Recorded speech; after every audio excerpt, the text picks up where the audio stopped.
So for women that have dense breasts, should they be asking for something other than a standard mammogram, 3D, for example? Yeah, so there is a challenge with dense breast, and this is important because over 50% of women that are in the mammogram screening age actually have dense breasts. So it's very, very common. It's a common problem.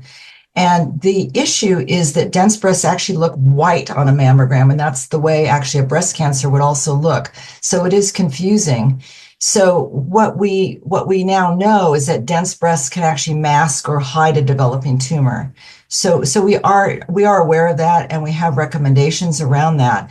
The standard recommendation for women with dense breasts should absolutely ensure that they're getting a 3D mammogram rather than a standard 2D. Again, because 3D is vastly superior, peeling back those dense layers and allowing us to really see the tissue layer by layer to discern whether that's a malignancy or just an increase in the density of the breast.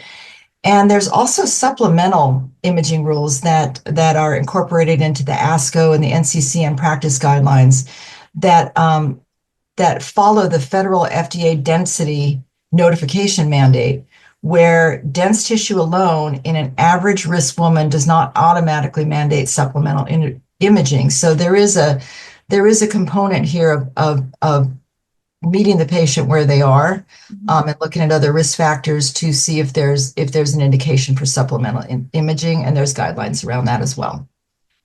Okay, and so if you're someone with dense breasts and you know it, do you work with, how can you get do you have to ask for it, or will your doctor suggest it? How does that work exactly? How can you access it?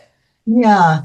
So, in the best of all possible worlds, this should be an automatic trigger in your healthcare. So, when you undergo a standard mammography, part of the readout from the radiologist will call out dense breasts. And so, if that is called out by the radiologist on the initial read, you should be automatically triggered to come back and perform additional testing. And if that doesn't happen, you should ask your provider why not, and you should understand why perhaps they haven't triggered those additional studies. Again, this is understanding what is standard of care, how it should be implicated and advocated um, for your particular circumstance.